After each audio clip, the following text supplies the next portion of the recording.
A major New Testament discrepancy is that miracles in Mark's Gospel are done in secretive ways, whereas miracles are public in John's Gospel.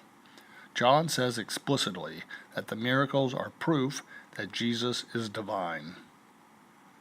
Jesus performed many other signs in the presence of his disciples, which are not recorded in this book, but these are written that you may believe that Jesus is the Messiah, the Son of God. Mark's Gospel, the earliest to survive, circa 70 AD, was written when people who met Jesus were still alive. Mark was careful.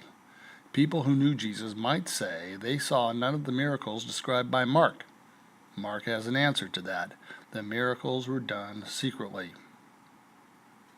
By the time John's Gospel was written, circa 95 AD, no eyewitnesses were left to challenge stories told about Jesus, so miracles in John's Gospel are spectacular, especially the raising of Lazarus in front of many Jews.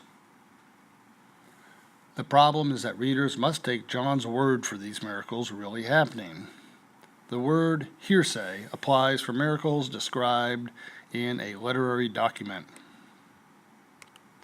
John's attitude is this: you want proof? That's natural. I'll describe what happened. There's your proof. John hopes his readers won't recognize that John offers mere hearsay. In other parts of John's Gospel, including the story of doubting Thomas, faith is praised, John saying it is better to believe without proof. That late Gospel was written by different writers with different views.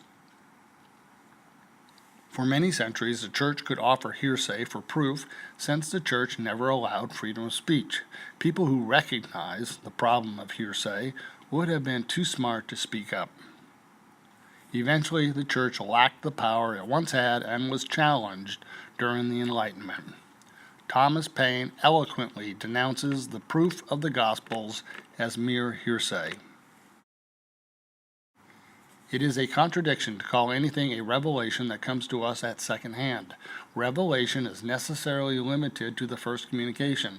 It cannot be incumbent on me to believe it, for it was not a revelation made to me, and I have only his word for it that it was made to him. It is hearsay upon hearsay, and I do not choose to rest my belief upon such evidence.